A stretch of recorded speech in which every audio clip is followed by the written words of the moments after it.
Morning guys, how's my favourite people doing, या फिर आपका वाला फेवरेट इंटर रिपीट करे तो well how's my juniors doing. I hope you all are doing super well and busy in your preparation of end semester exams. So here your savior is back with another amazing savior series called as one shot series. तो यार इसमें हम आपको unit wise one shot दे रहे होंगे, जिसमें हर एक unit के topic wise questions with concept आपको करवाए जा रहे होंगे। डोंट वरी अगर आपकी रिवीजन का टाइम चल रहा है या फिर आप अभी पढ़ना ही स्टार्ट करो, जिसमें बाकी सारे बच्चे मेरे से होंगे जो भी पढ़ना स्टार्ट कर रहे होंगे, बिकॉज अभी तक तो हम इवेंट्स में, हैकाथॉन्स में, मीटअप्स में जाने में बिजी थे और अभी भी टाइम मिला है पढ़ने का। तो लास्ट के 3 से 4 दिनों में, इवन दो अगर आप रात को बैठ के भी देख रहे हो ना, तब भी ये बेस्ट वन शॉट प्रूव हो सकती है आपके लिए। और राइट, तो what we will be doing is आपको हर एक कॉन्सेप्ट उसके साथ क्वेश्चंस एसोसिएटेड करवाए जा रहे होंगे। तो ये बहुत अच्छी चीज़ है। आपको करना क्या है, जस्ट लिख लिख के प्रैक्टिस करनी है। अगर आपको नोट्स चाहिए तो डिस्क्रिप्शन में ही व्हाट्सएप ग्रुप का लिंक होगा, जो आप आराम से ज्वाइन कर सकते हो। व्हाट्सएप ग्रुप में आपको नोट्स मिल रहे होंगे, आपको मेंटर्स मिल रहे होंगे, जिसने भी पढ़ाया है वो ट्विटर भी मिल रहा होगा। ऑल्सो एक बहुत अच्छी कम्युनिटी मिल रही होगी जिससे आप अपने डाउट्स क्लियर कर सकते हो। तो नोट्स हो गए, मेंटर से डाउट डिस्कशन हो गई, ट्विटर से आप पर्टिकुलर कॉन्सेप्ट भी पूछ सकते हो कि यहाँ पे आप क्या बताना चाह रहे थे, अगर नहीं समझ में आया है। ऑल्सो आपके साथ में जितने बच्चे पढ़ रहे हैं वो सब भी कनेक्टेड हैं। तो 20,000 प्लस की ऑडियंस व्हाट्सएप पे ऑलरेडी कनेक्टेड है, तो why not you join the groups and clear your doubts आराम से। नोट्स भी आपको वहीं पे मिल रहे होंगे। जितने भी टॉपिक्स इस वीडियो में कवर्ड हैं वो सारे मस्ट डू टॉपिक्स हैं। पूरा का पूरा सिलेबस नहीं करवाया जा रहा है यार, right, because syllabus is just so खिचपिच। जो सिलेबस में लिखते हैं वो एग्जाम में आता नहीं है, जो एग्जाम में आता है वो इस सिलेबस में लिखते नहीं है। तो वही यहाँ पे लिखा हुआ मिलेगा आपको, वही यहाँ पे पढ़ाया हुआ मिलेगा जो कि आपके एग्जाम में आता है। उन सारे टॉपिक्स की कौन से टाइम स्टैम्प पे क्या टॉपिक पढ़ाया जा रहा है लिस्ट भी आपको डिस्क्रिप्शन बॉक्स में मिल जा रही होगी। तो आप पर्टिकुलरली उस टाइम स्टैम्प पे क्लिक करके उस टॉपिक पे भी जंप ऑन कर सकते हैं। छोटा सा टारगेट रखा हुआ है 15,000 सब्सक्राइबर्स का। I hope you will people will be helping me to complete that. तो सब्सक्राइब बटन क्लिक कर दो, लाइक कर दो एंड अच्छे से कमेंट भी ड्रॉप करना यार। तुमसे 1 साल बड़ी ही हूँ, ज़्यादा बड़ी नहीं हूँ, तो बिल्कुल से ना प्यारी सी बहन की तरह लेते हुए अच्छी अच्छी चीज़ें बताना। कोई चीज़ अगर अच्छी नहीं लगती है तो आप इम्प्रूवमेंट भी बता सकते हो। We will surely try to get done with those things also. मुझे पता है मैं बहुत जल्दी जल्दी बोल रही हूँ क्योंकि ये मेरी क्लास का टाइम है एंड अभी जस्ट ब्रेक में आकर के आपको चीज़ें बताई जा रही हैं। ऑल द बेस्ट गाइज, आराम से करिएगा, एक एक क्वेश्चन आराम से आपको करवाया गया है। ऑल्सो इस वन शॉट के बाद भी, ठीक है, ये वन शॉट कैसी बनती होगी, 1.5 से 2 घंटे, 2.5 घंटे की 1 यूनिट की वन शॉट बनती होगी। If you want a complete one shot of all the 4 units in concisely 4 to 5 hours, तो आप नीचे ग्रुप का लिंक है उसे भी ज्वाइन कर सकते हो, जहाँ पे आपको एक एक क्वेश्चन पिछले एंड सेमेस्टर का करवाया जा रहा होगा हाथ पे करके at a very minimum cost. तो वो चीज़ भी आप ज्वाइन कर सकते हो। मैंडेटरी नहीं है, ये वाली यूट्यूब की वन शॉट भी पूरी एसेसिबल है, कंप्लीटली फ्री है। बट हाँ, अगर प्रीमियम कंटेंट चाहिए तो आप उसे भी ले सकते हो। एक 4 से 5 घंटे की वन शॉट को अगर आप 2 से 3 बार देख लेते हो तो कॉन्सेप्ट दिमाग में सेट हो जाएंगे और एग्जाम में बढ़िया से मार्क्स आ जाएंगे। तो सारे के सारे लिंक नीचे डिस्क्रिप्शन बॉक्स में है। Go through all the things and अच्छे से करके आइएगा। All the very best. Hey guys, this is Kazak Saxena here. Let's start our one-shot series of Software Engineering Unit 2.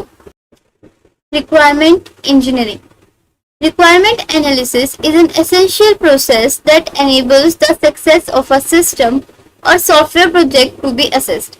तो requirement analysis एक ऐसा essential process है जो कि enable करता है हमारे एक सिस्टम के, हमारे प्रोग्राम के सक्सेस होने में और सॉफ्टवेयर प्रोजेक्ट के एक्सेस होने में। Requirements are generally split into 2 types. 2 types के होते हैं, functional and non functional requirement. तो रिक्वायरमेंट्स क्या होती है, जो भी इंफॉर्मेशन, जो भी अंडरस्टैंडिंग हमें चाहिए होती है, ये 2 टाइप्स की होती है, functional and non functional. Functional requirement define the specific behaviour और फंक्शन ऑफ अ सिस्टम। तो जो फंक्शनल रिक्वायरमेंट होता है वो कुछ स्पेसिफिक बिहेवियर और जो कुछ स्पेसिफिक फंक्शन है सिस्टम के, उसको डिफाइन करता है। इन कॉन्ट्रास्ट जो नॉन फंक्शनल रिक्वायरमेंट होता है वो स्पेसिफाई करता है कि कैसे ये जो सिस्टम है वो अपने टास्क को परफॉर्म कर रहे हैं। Focus on attribute like performance, security, scalability and usability. तो जो फंक्शनल रिक्वायरमेंट होता है वो स्पेसिफिक बिहेवियर और फंक्शन ऑफ अ सिस्टम को हमें बताता है, और नॉन फंक्शनल रिक्वायरमेंट हमें बताता है कि सिस्टम कैसे जो टास्क है वो ये परफॉर्म कर रहा है। फंक्शनल रिक्वायरमेंट डिटेल में पढ़ते हैं थोड़ा। Functional requirement define the specific function, operation or task that a software system must perform. तो functional requirement जो है वो डिफाइन करता है कुछ स्पेसिफिक फंक्शन को, ऑपरेशंस को, टास्क को, जो कि एक सॉफ्टवेयर सिस्टम परफॉर्म करता है। ये डिस्क्राइब करता है कि सिस्टम को क्या करना चाहिए बेस्ड ऑन यूजर नीड्स, की यूजर की नीड्स क्या है और बिजनेस के रूल्स क्या है। ये जो रिक्वायरमेंट्स है वो कंसर्न होती है सिस्टम के बिहेवियर से when certain condition are met और specific input are provided। तो जो फंक्शनल रिक्वायरमेंट होता है वो मेनली हमें डिफाइन करता है, किसको डिफाइन करता है, फंक्शंस और बिहेवियर को ऑफ आवर प्रोग्राम। ठीक है, कि system what the system should do, system को क्या करना चाहिए, ये क्या करता है, हमें फंक्शनल रिक्वायरमेंट हमें देता है। इसके कैरेक्टरिस्टिक क्या है, डिफाइन करना सिस्टम के बिहेवियर को, उनके फीचर्स को, include inputs output and processing logic, describe करता है interaction between the user and the system, can be expressed as use case और डिटेल सिस्टम फंक्शंस। इसका पर्पस क्या है, इंश्योर करता है कि जो सिस्टम है वो यूजर्स की एक्सपेक्टेशन को मीट कर रहा है, प्रोवाइड करता है डेवलपर्स को एक क्लियर अंडरस्टैंडिंग की क्या बिल्ड हो रहा है।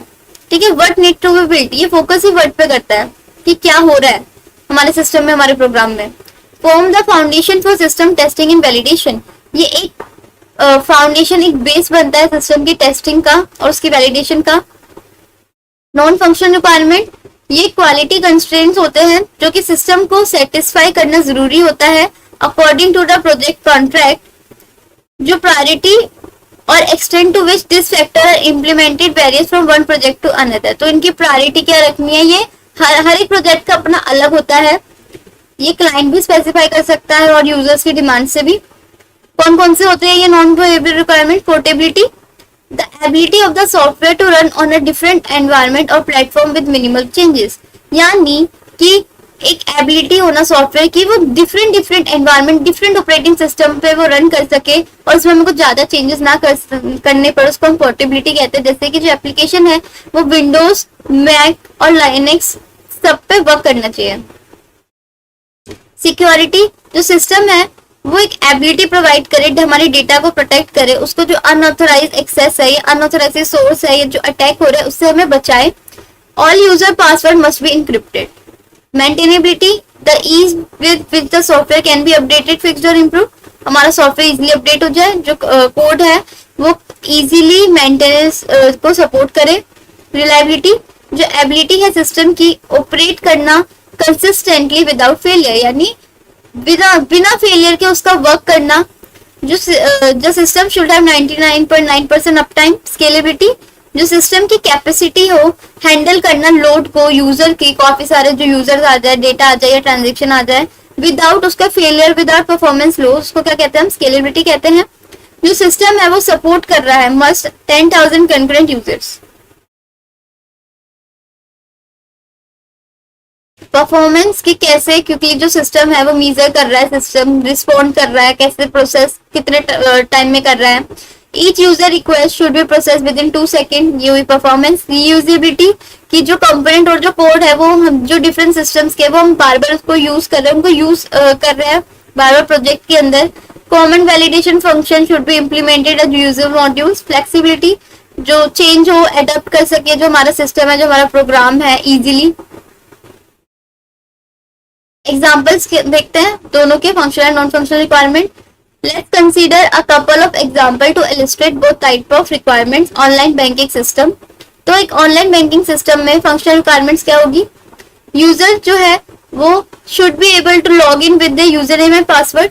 फंक्शनल रिक्वायरमेंट क्या होगी कि जो यूजर होगा वो एबल कर सके, वो लॉग इन कर सके अपने यूजर नेम और पासवर्ड के साथ। जो यूजर है वो अपना अकाउंट बैलेंस चेक कर सके। जो यूजर है वो एक नोटिफिकेशन रिसीव करे आफ्टर मेकिंग अ ट्रांजेक्शन। तो ये क्या हुआ, उसका बिहेवियर हुआ, किसके, हमारे प्रोग्राम का बिहेवियर हुआ और कुछ स्पेसिफिक फंक्शंस हुए। नॉन फंक्शनल रिक्वायरमेंट, जो सिस्टम है वो रिस्पॉन्ड करे to user action in less than 2 second. ये क्या हुई, परफॉर्मेंस देख रहा है वो, तो ये क्या हुआ, नॉन फंक्शनल रिक्वायरमेंट हुआ। ऑल ट्रांजेक्शन जो है वो इंक्रिप्टेड होनी चाहिए, comply with industry security standard, यानी रिलायबिलिटी होनी चाहिए, सिक्योरिटी मेजरमेंट होना चाहिए उसमें। The system should be able to handle 100 million user with minimum downtime, तो उसकी स्केलेबिलिटी होनी चाहिए। तो ये क्या हुई, ये सब क्या अभी हमने पढ़ा था, नॉन फंक्शनल रिक्वायरमेंट्स। ऐसे same with food delivery app, functional क्या हुए, यूजर ब्राउज कर सके मेन्यू को, ऑर्डर प्लेस कर सके, यूजर पेमेंट कर सके, ऑर्डर को ट्रैक कर सके। नॉन फंक्शनल रिक्वायरमेंट, लोड कर सके रेस्टोरेंट मेन्यू इन 1 सेकेंड, परफॉर्मेंस। 50,000 कंकरेंट ऑर्डर्स एक साथ लोड को वो हैंडल कर सके, जो ऐप है वो इजी टू यूज हो जाए for first time user with intuitive interface, जैसे कि यूआई उसका अच्छा होना चाहिए। डिफरेंस देख लेते हैं, इसका डिफरेंस इंपॉर्टेंट है, मोस्टली रिपीट होता है। Functional requirement and non functional requirement describe करता है कि सिस्टम को क्या करना चाहिए, ये डिस्क्राइब करता है कि जो सिस्टम कैसे सिस्टम को परफॉर्म करना चाहिए उसका काम। Focus on features and functionality, ये फोकस करता है फीचर्स और फंक्शनैलिटी यानी बिहेवियर्स पे। फोकस करता है जो एट्रीब्यूट होते हैं, कांस्टेंट होते हैं, ये सिस्टम के बिहेवियर को डिफाइन करता है, ये सिस्टम की परफॉर्मेंस और उसकी कंडीशन को। यूजर ड्राइवन है, यानी हम इसमें मेनली देखते हैं कि यूजर की जो नीड है वो फुलफिल हो रही है नहीं हो रही। इसके अंदर सिस्टम ड्रिवन है कि क्या जो सिस्टम की एक्सपेक्टेशन है वो फुलफिल हो रही है या नहीं हो रही है। टेस्ट करते हैं हम फंक्शनल टेस्टिंग के साथ, टेस्ट करते हैं परफॉर्मेंस, सिक्योरिटी और लोड टेस्टिंग। एग्जांपल लॉगिन और checkout, example speed, scalability, security and reliability. According to the IEEE standards, जो ये रिक्वायरमेंट है वो फॉलोइंग इंपॉर्टेंट टॉपिक्स कवर करनी चाहिए: quality, security, functional capability, safety, performance levels, constraint and limitation, data structure, reliability and interfaces. Main elements क्या है SRS document के? Business driver explain करता है कि वाई जो सिस्टम है इज बीइंग डेवलप्ड, ये सिस्टम हम क्यों बना रहे हैं। ये जो हमारा SRS डॉक्यूमेंट है उसको बताता है। Business and system use cases describe करता है कि कैसे जो यूजर्स है वो इंटरेक्ट कर रहे हैं सिस्टम के साथ through typical scenarios. Business model define करता है वर्क फ्लोज, प्रोसेसेस और डेटा फ्लोज की कैसे डेटा का फ्लो हो रहा है। Functional requirement detail description of features, कौन कौन से जो फीचर्स है वो यूज कर रहे हैं उसका डिटेल डिस्क्रिप्शन देता है फंक्शनल रिक्वायरमेंट। सिस्टम रिक्वायरमेंट ये इंक्लूड करता है both functional high level system behaviour, ताकि कोई चीज ओवरलैप ना करे। Technical requirement specific technical constraint या टेक्नोलॉजी जो कि सिस्टम यूज कर रहा है। कॉन्स्टेंट एंड अजम्पशन लिमिटेशन जो सिस्टम को मस्ट काम करना चाहिए, जैसे कि बजट हो गई, प्लेटफॉर्म हो गई, रेगुलेशन हो गई। assumption condition assumed to be true for the system to function correctly. System qualities यानी नॉन फंक्शनल रिक्वायरमेंट्स होनी चाहिए: performance, security, visibility, maintainability, scalability. 9th है एक्सेप्टेंस क्राइटेरिया, डिफाइन करना कि condition under which the system is accepted by the customer usually link to the functional and non functional requirement. तो जो हमारा system requirement document यानी SRS है, ये उसके मेन एलिमेंट्स है। नेक्स्ट देखते हैं, इसके कैरेक्टरिस्टिक देखते हैं।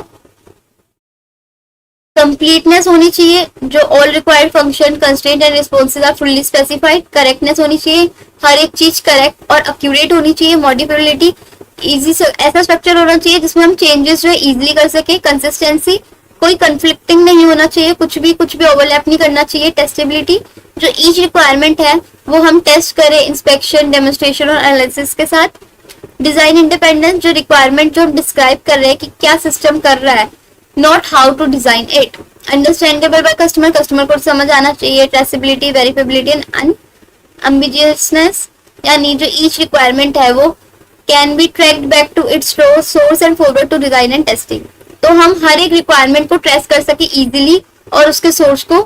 वेरिफिएबिलिटी, जो भी हम इंफॉर्मेशन ले रहे हैं उसको हम वेरीफाई करें। अनएम्बिगियस, जो ईच रिक्वायरमेंट है उसकी एक क्लियर और प्रिसाइज इंटरप्रिटेशन होनी चाहिए। Requirement specification, requirement specification is the process of clearly and precisely documenting the software requirements। तो requirement specification क्या होता है? एक ऐसा प्रोसेस है जिसमें वो क्लियरली और एक प्रिसाइसली हमारे सॉफ्टवेयर रिक्वायरमेंट्स को डॉक्यूमेंट करता है, यानी उसको रिटन फॉर्म में करता है। ये रिजल्ट एक फॉर्मेट डॉक्यूमेंट होता है जिसको हम सॉफ्टवेयर रिक्वायरमेंट स्पेसिफिकेशन कहते हैं।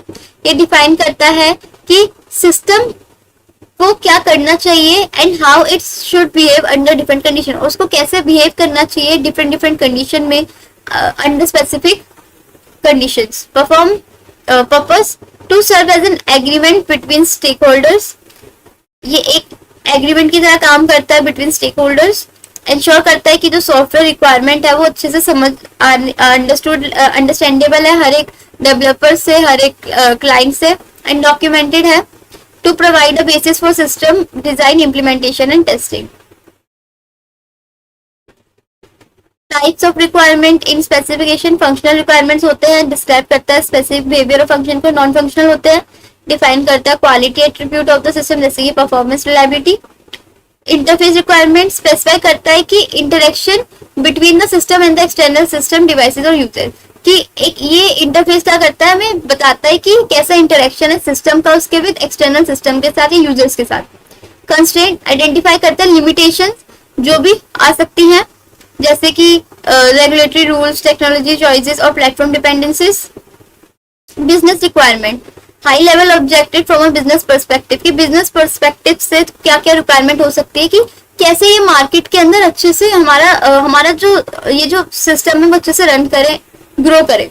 यूजर्स ऑफ एसआरएस डॉक्यूमेंट, कौन कौन से यूजर्स होते हैं, users, customer and marketing personal. ये stakeholders need to refer to the SRS document to assure that the system as described in the document will meet their needs. तो users होते हैं, customers होते हैं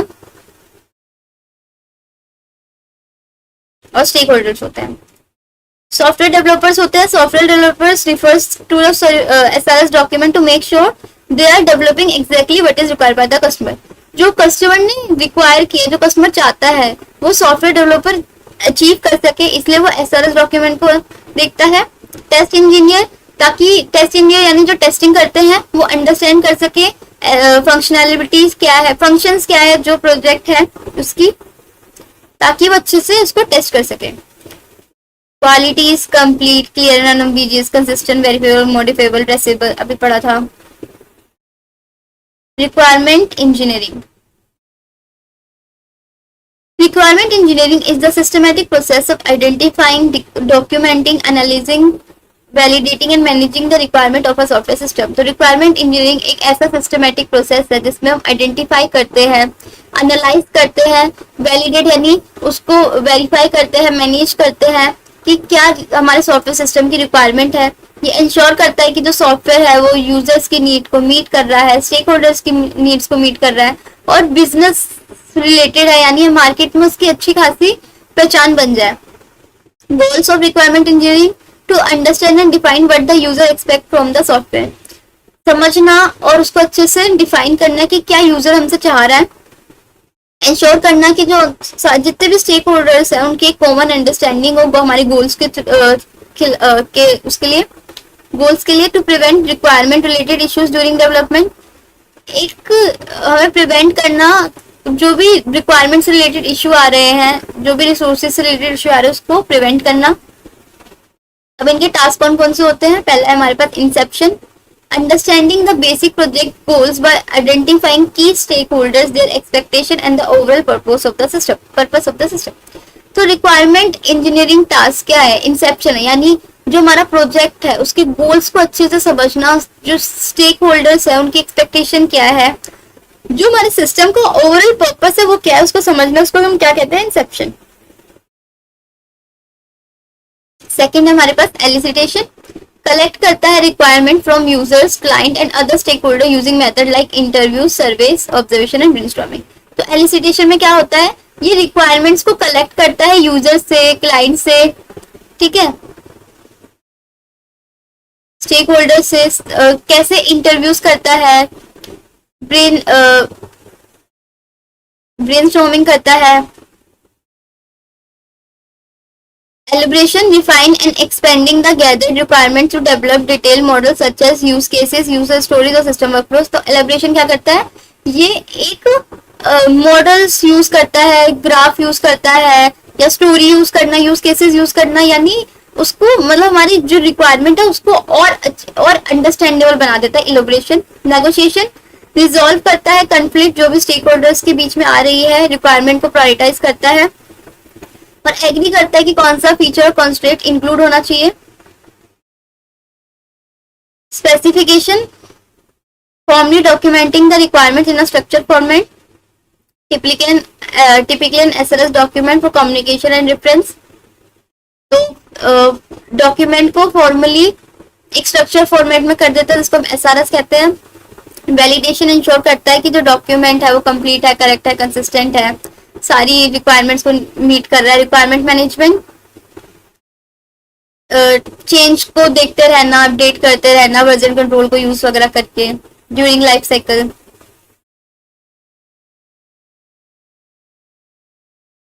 Feasibility study. A feasibility study is an early evaluation process that determines whether a proposed software project is practical and achievable within the given constraints such as cost, time, technology and resources. तो feasibility study क्या करता है? ये एक ऐसा evaluation process है जो हमें बताता है कि जो हमारा सॉफ्टवेयर प्रोजेक्ट का पर्पस है क्या वो प्रैक्टिकल और अचीवेबल है, क्या जो गिवन टाइम है, जो गिवन कॉस्ट है, जो टेक्नोलॉजी हम जो रिसोर्सेज यूज कर रहे हैं, क्या हम उसको यूज करके प्रैक्टिकली हम उसे पूरा कर सकते हैं या नहीं। ये हमें डिसीजन मेकिंग में हेल्प करता है, अंडरस्टैंड करने में कि वेदर टू प्रोसीड विद, कैसे हमें, कहाँ से हमें प्रोसीड करना है, क्या कैसे मॉडिफाई करना है, कैसे प्रोजेक्ट को अबेंडन करना है। ऑब्जेक्टिव क्या है? Assess if the project is technically possible, देखता है कि क्या जो प्रोजेक्ट है वो टेक्निकली पॉसिबल है। डिटरमाइन करता है कि जो प्रोजेक्ट है वो इकोनॉमिकली वायबल है, यानी हमारे बजट के अकॉर्डिंग है या नहीं है। ठीक है। इवेल्युएट करता है कि क्या ये ऑपरेशनली एक्सेप्टेबल है, ऑपरेशंस के एक्सेप्ट होंगे नहीं होंगे। रिस्क और लिमिटेशन को भी आइडेंटिफाई करता है पहले ही। सपोर्ट करता है inform go no go decisions को। टाइप्स क्या है अब फिजिबिलिटी के? Technical feasibility, can the required technology tools and infrastructure be use to build a system, क्या जो रिक्वायर्ड टेक्नोलॉजी टूल और इंफ्रास्ट्रक्चर जो हमारे पास है क्या वो सिस्टम को बिल्ड कर सकता है। ये क्या है? टेक्निकल फिजिबिलिटी है। इकोनॉमिकली, क्या जो हमारा बजट है उसमें ये प्रोजेक्ट बन सकता है, क्या प्रोजेक्ट कॉस्ट इफेक्टिव है। Operational feasibility, will the solution work in the current business environment, जो हम सॉल्यूशन दे रहे हैं, जो हम ज्यादातर जितने भी हम प्रोग्राम और सिस्टम बनाते हैं एक प्रॉब्लम के सॉल्यूशन के लिए ही बनाते हैं। ठीक है, तो वो जो सॉल्यूशन हम दे रहे हैं क्या वो बिजनेस एनवायरनमेंट जो करंट चल रहा है क्या उसका सॉल्यूशन में काम करेगा, मार्केट में क्या यूजर्स को एक्सेप्ट करेंगे। लीगल फिजिबिलिटी, कोई भी लीगल और रेगुलेटरी जो रजिस्ट्रेशन है कहीं इस प्रोजेक्ट को अफेक्ट तो नहीं करेगा, कोई भी लॉ हमारे इस प्रोजेक्ट को, इस सॉल्यूशन को अफेक्ट तो नहीं करेगा। शेड्यूल फिजिबिलिटी, क्या जो प्रोजेक्ट है वो कंप्लीट हो जाएगा जो भी हमारे पास रिक्वायर्ड टाइम है। Requirement elicitation, requirement elicitation is the process of collecting requirement from stakeholders, users, customers and other sources to understand what the software system must do. तो requirement elicitation क्या करता है? ये information को collect करता है stakeholders से, users से, customers से और भी जितने भी resources है उससे, ताकि हम understand कर सके क्या system क्या कर रहा है, क्या करना चाहिए उसको। It is the first major step, पहला step होता है। Purpose क्या होता है? Discover करना उसकी real needs, expectation क्या है, कंस्ट्रेंट क्या है, कौन सी डिफिकल्टीज आ रही है, स्टेक होल्डर्स से बात करना अच्छे से, टू अवॉइड मिसअंडरस्टैंडिंग, कोई भी गलत फहमी नहीं होनी चाहिए, हमें सारी इंफॉर्मेशन करेक्ट होनी चाहिए। स्टेक होल्डर्स जो एंड यूजर्स होते हैं, क्लाइंट कस्टमर्स होते हैं, project manager, domain expert, developer and testers. तो हम टेक्निक कौन कौन सी यूज करते हैं? इंटरव्यू, यानी हम वन ऑन वन डिस्कशन करते हैं स्टेक होल्डर्स के साथ। क्वेश्चनरी या सर्वेस, हमें क्वेश्चनरी प्रिपेयर करते हैं या हम सर्वेस लेते हैं या सर्वे प्रिपेयर करते हैं। आपने देखा होगा जैसे यूट्यूब पे भी कभी कभार एड के साथ साथ सर्वेस आ जाते हैं। वैसे वर्कशॉप यानी सेशन, गूगल मीट वगैरह रख देना। ऑब्जर्वेशन, ऑब्जर्व करना रियल वर्क फ्लोज को। ब्रेनस्टॉर्मिंग यानी आइडियाज को जनरेट करना ग्रुप डिस्कशन में। डॉक्यूमेंट एनालिसिस, जो एग्जिस्टिंग डॉक्यूमेंट है उसको रिव्यू करना, रिपोर्ट्स वगैरह देखना और उसमें से इंफॉर्मेशन कलेक्ट करना। प्रोटोटाइपिंग, मॉक इंटरफेस को क्रिएट करना जिससे हम क्लैरिफाई कर सके कि यूजर्स की क्या नीड है और उनकी नीड्स को रिफाइन कर सके। यूज केस एनालिसिस, कुछ सिनेरियोस को राइट करना जो कि यूजर्स जो है इंटरेक्ट करेगा विद सिस्टम। अब चैलेंजेस क्या है रिक्वायरमेंट एलिसिटेशन में? Stakeholders may not know what they want, stakeholders को कभी कभी नहीं पता होता कि उन्हें क्या चाहिए, वो गलत इन्फॉर्मेशन दे देते हैं।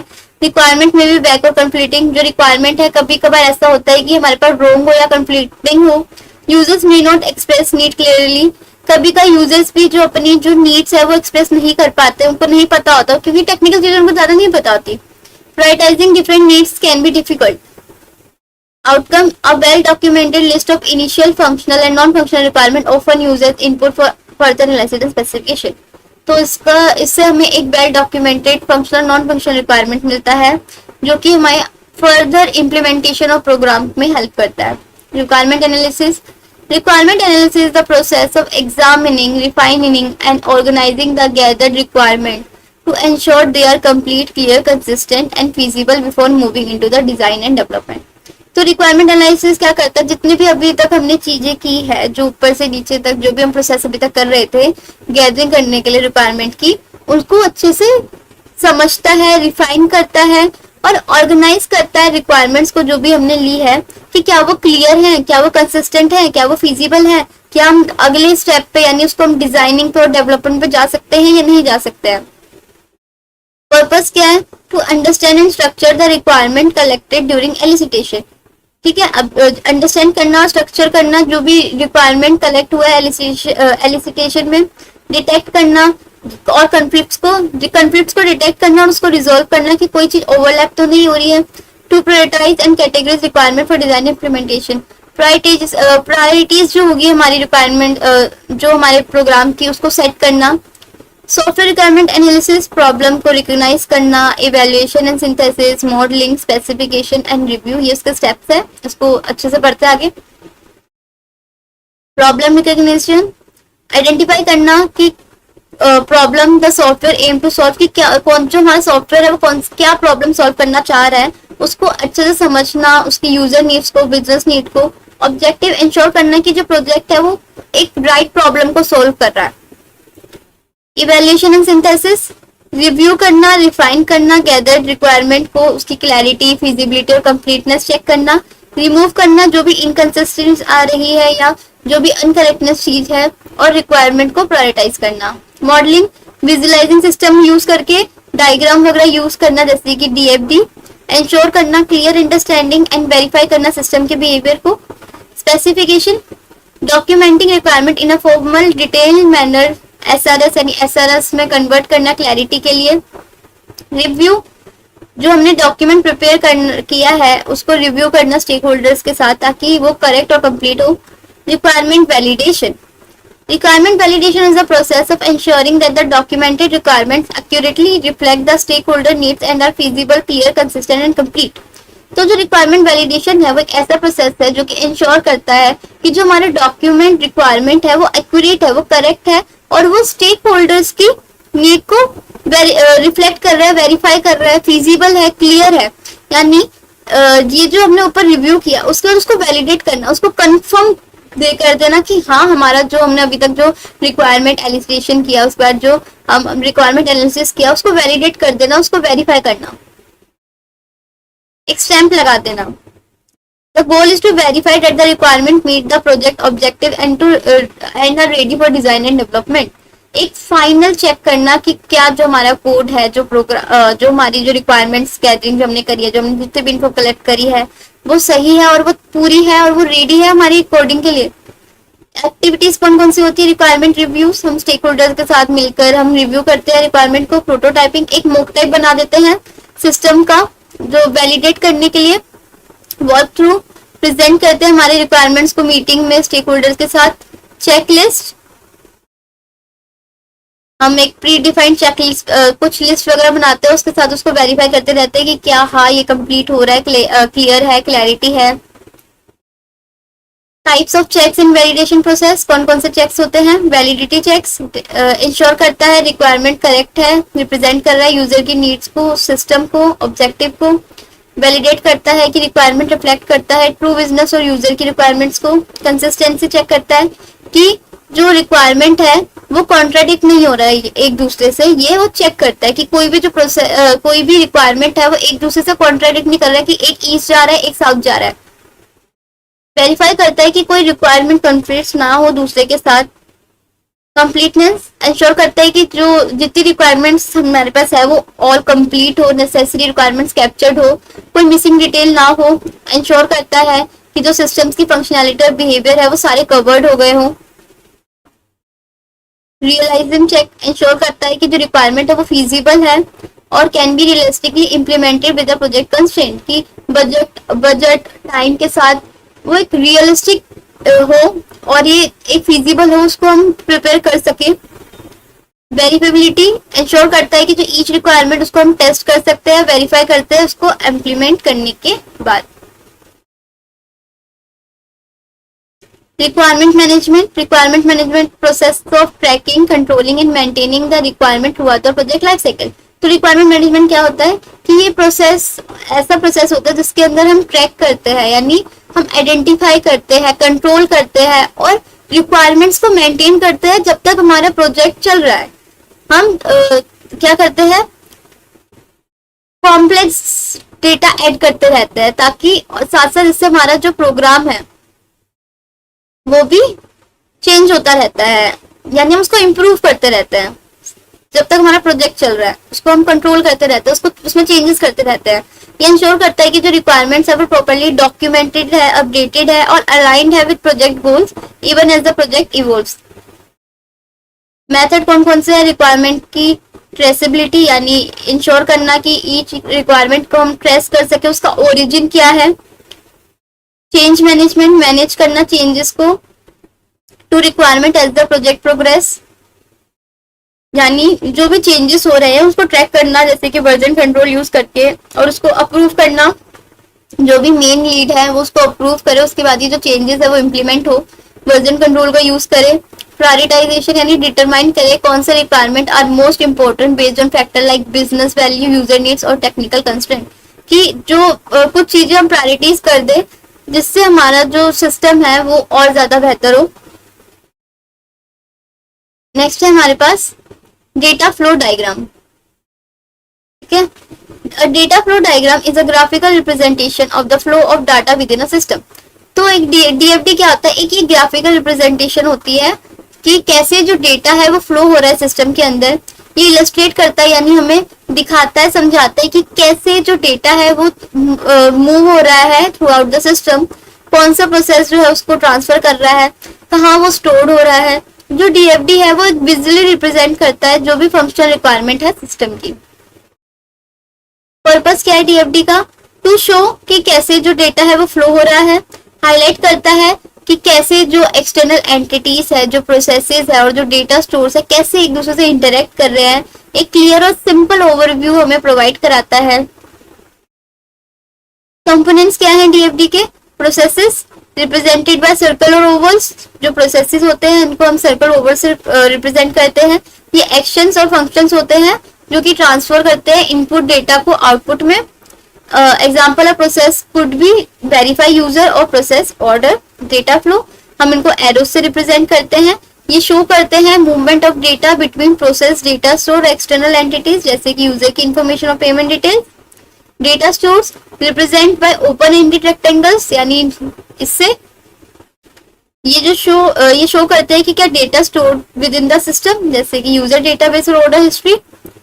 External entities represent by rectangles, these are sources और डेस्टिनेशन ऑफ डेटा आउटसाइड, कि कहाँ हम डेटा को स्टोर कर रहे हैं आउटसाइड, जैसे कि कस्टमर, एडमिन और एक्सटर्नल पेमेंट गेटवे। लेवल कौन कौन सा होता है इसका, कंटेक्स्ट डायग्राम लेवल 0 DFD एक हाई लेवल व्यू होता है सिस्टम का। Showing system as a single process, पूरे सिस्टम को एक सिंगल प्रोसेस की तरह शो करता है और उसकी जो इंटरेक्शन क्या है एक्सटर्नल एंटिटी के साथ ये बताता है। ये रिप्रेजेंट करता है एक एंटायर सिस्टम को मिनिमम डिटेल के साथ, यानी एक पूरे सिस्टम की एक समरी टाइप बता देता है। Level 1 DFD a breakdown of the major process within the system, कि क्या करता है जो बड़े बड़े प्रोसेस है उसको ब्रेक डाउन करता है। ये प्रोवाइड करता है more detail than the context diagram, सिर्फ डायग्राम नहीं करता, सिर्फ समरी नहीं शो करता, उसको और एडवांस में और थोड़े डिटेल में हमें समझाता है। लेवल 2 है लोअर DFDs, जो फर्दर डिकम्पोजिशन है इंडिविजुअल प्रोसेस इनटू सब प्रोसेसेस, यानी जो यहाँ पे हमने जो इंडिविजुअल प्रोसेस डिफाइन करे थे उन इंडिविजुअल प्रोसेस को भी और सब डिवाइड कर देना, ये लेवल 2 और बाकी के करते हैं। डायग्राम देखते हैं। डेटा स्टोर, ठीक है, ओपन रेक्टेंगल से arrows, Oval process, data flow, external entity, data flow, और ये जहाँ भी है, तो ये है एक मिनिमम DFD का डायग्राम।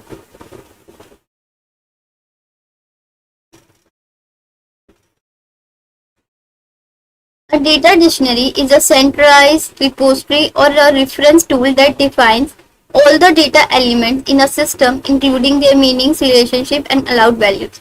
तो एक डेटा डिक्शनरी एक रिपोजिटरी होती है या एक रेफरेंस टूल होता है जो कि हमें बताता है कौन कौन से डेटा एलिमेंट्स है सिस्टम के अंदर, उनकी मीनिंग्स क्या है, उनके रिलेशनशिप्स क्या है और उनमें कौन कौन सी वैल्यूज अलाउड है।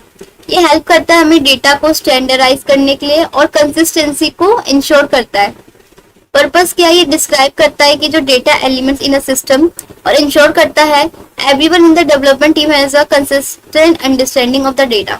तो डेटा डिक्शनरी क्या होती है, अब देखो आप काफी सारे डेवलपर्स होंगे, ठीक है, तो जब जो डेटा है वो अपडेट होता रहता है, ठीक है। अब ऐसा हो कि एक डेटा जो है ये जो डेवलपर है इसके पास अपडेट हो जाए और बाकियों पे ना हो, ठीक है, तो ये तो इस डेटा के अपडेशन की तरह बना देगा उसको, लेकिन ये दोनों नहीं बना पाएंगे। तो ये क्या होती है डेटा डिक्शनरी, ये कंसिस्टेंसी के लिए हम करते हैं कि सबके पास एक कंसिस्टेंट डेटा हमारे सबके पास हो, इसलिए ये जरूरी होता है।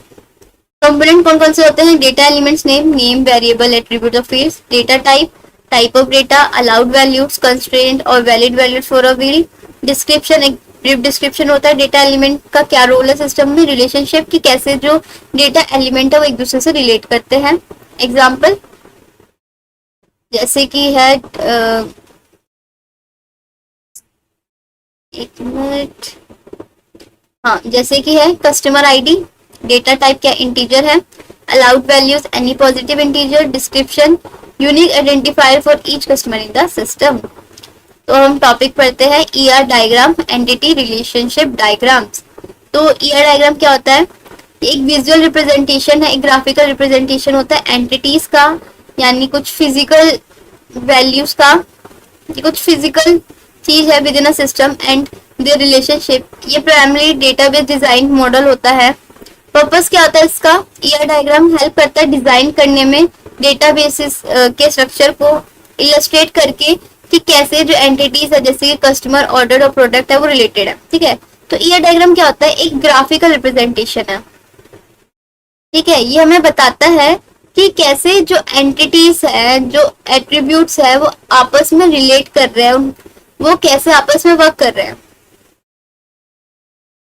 कंपोनेंट्स क्या है, एंटिटीज, इसको हम रेक्टेंगल से रिप्रेजेंट करते हैं, ये ऑब्जेक्ट और थिंग होते हैं एक सिस्टम के अंदर।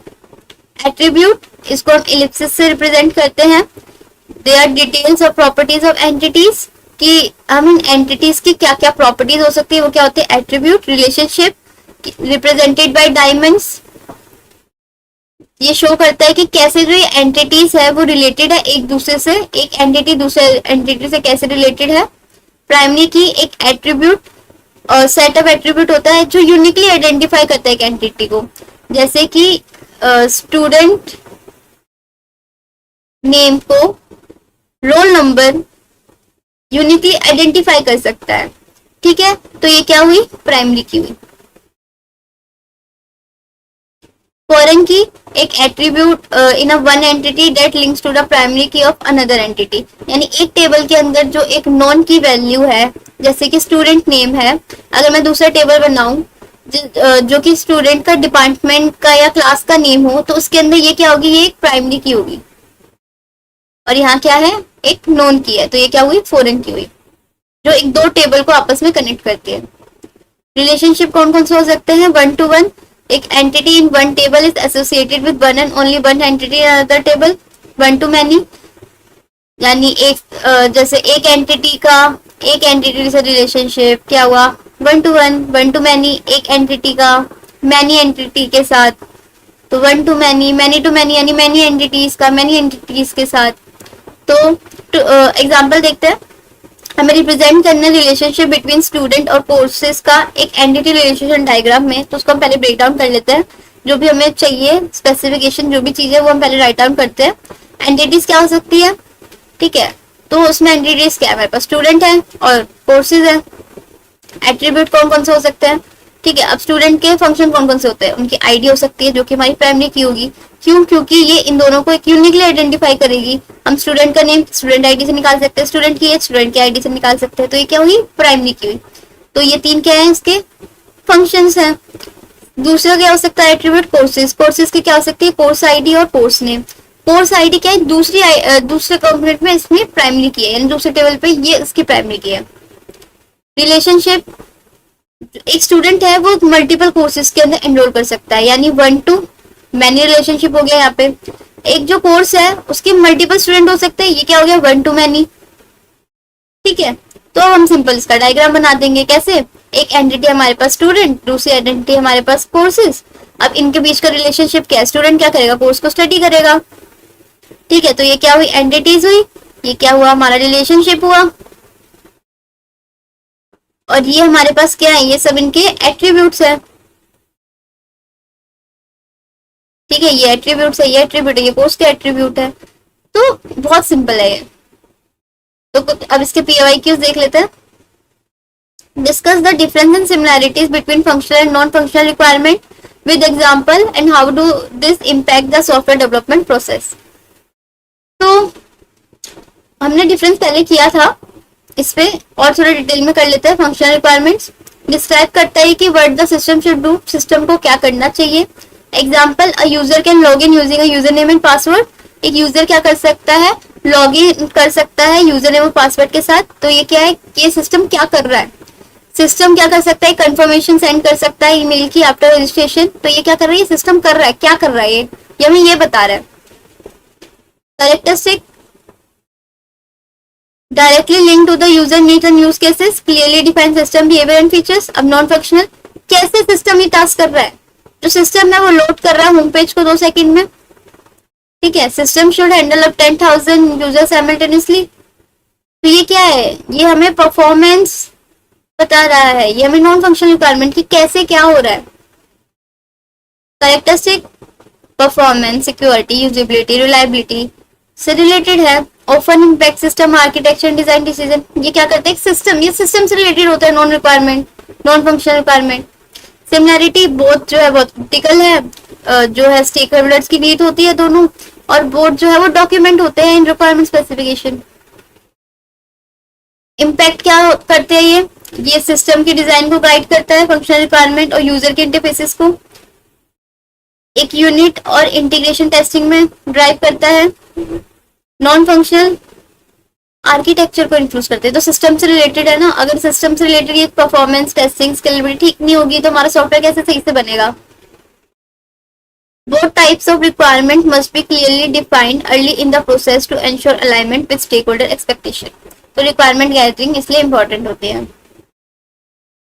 Create entity relationship diagram, ER diagram and data flow diagram to for library management system। ठीक है, तो हम पहले ER डायग्राम बनाते हैं। सबसे पहले हम डिवाइड करते हैं एंटिटीज और एट्रीब्यूट्स को। एंटिटी क्या हो सकता है, मेंबर हो सकता है, उसके कौन कौन से एट्रीब्यूट हो सकते हैं, मेंबर की आईडी, नेम, रजिस्ट्रेशन नंबर और डिपार्टमेंट। दूसरा, बुक हो सकती है एंटिटी, एट्रीब्यूट कौन कौन से हो सकते हैं, बुक की आईडी, टाइटल, ऑथर, प्राइस। एक तीसरी एंटिटी हमारे पास पब्लिशर, उसके एट्रीब्यूट कौन कौन से हो सकते हैं, पब्लिक आईडी, नेम और एड्रेस। तो ये क्या थी हमारे पास, एंटिटी और एट्रीब्यूट्स। यानी एंटिटी जो एक रियल लाइफ वर्क है, जो भी एलिमेंट है वो, और एट्रीब्यूट्स उसके फंक्शन कौन कौन से हो सकते हैं। रिलेशनशिप, अब इनके बीच में रिलेशनशिप क्या हो सकता है, एक जो मेंबर है वो क्या करेगा, बुक्स को बोरो करेगा। तो ये क्या हुआ, मैनी टू मैनी रिलेशनशिप हुआ, क्योंकि एक जो मेंबर है वो बोरो कर सकता है कितनी भी बुक्स, एंड एक book can be borrowed by many members over time. Time के साथ साथ कितने, एक बुक को काफी सारे मेंबर्स बोरोड कर सकते हैं, और एक मेंबर काफी सारी बुक्स को भी ले सकता है। पब्लिश बाय, और जो बुक है वो पब्लिश होती है एक पब्लिशर से। ठीक है, तो एक बुक का एक ही पब्लिशर होता है, लेकिन काफी सारे बुक्स को एक पब्लिशर पब्लिश कर सकता है, यानी पब्लिशर काफी सारी बुक्स को पब्लिश कर सकता है। तो ये क्या हुआ, मैनी टू वन रिलेशनशिप हुआ। लाइब्रेरी मैनेजमेंट सिस्टम, तो ये दो एंटिटी हो गई, हमने एंटिटी बनाई मेंबर, बुक्स और पब्लिशर। ठीक है, अब डायमंड हम रिलेशनशिप के लिए यूज करते हैं। तो मेंबर बुक से क्या, मेंबर क्या कर रहा है, बुक को बोरो कर रहा है। ठीक है, और जो बुक है वो पब्लिश्ड बाय किससे, पब्लिशर से है। इसके बाद ये हमने डिफाइन कर लिए। अब बस एट्रीब्यूट जो उनके फंक्शन है वही लिख देंगे, member, department, registration number, member ID, name. Book की क्या होगी, book ID, price, author ID, title. Publisher की नेम, एड्रेस और पब्लिक आईडी। ठीक है, तो एंटिटी रेक्टेंगल से होती है, रिलेशनशिप डायमंड शेप से, और जो एट्रीब्यूट होते हैं वो एलिप्टिकल शेप। और ये है DFD, zero level DFD, library management system, बीच में हमने मैनेजमेंट सिस्टम बना दिया, बुक्स के मैनेजमेंट, ऑथर्स की management, system user management, login management, publisher management और लाइब्रेरी मैनेजमेंट। तो ये क्या है हमारे पास, जीरो लेवल डीएफडी है जो हमें बेसिक स्ट्रक्चर हमें दे रहा है। Library management system central process है और जो कोर सिस्टम है जहाँ पे ऑल मेजर ऑपरेशन हो रहे हैं। External entity and interaction, books की management, handle book related operation जैसे कि एडिंग, अपडेटिंग, डिलीटिंग और व्यूइंग बुक्स। ऑथर्स की मैनेजमेंट हो रही है, मैनेज करता है data about authors, possibly adding new authors, linking them to books. System user management, manage करता है यूजर की प्रोफाइल्स को, रोल्स को, उसके उनके एक्सेस राइट्स को। लॉगिन का मैनेजमेंट करता है, पब्लिशर मैनेजमेंट करता है, लाइब्रेरी मैनेजमेंट करता है। तो ये क्या था हमारे पास, जीरो लेवल डीएफडी था।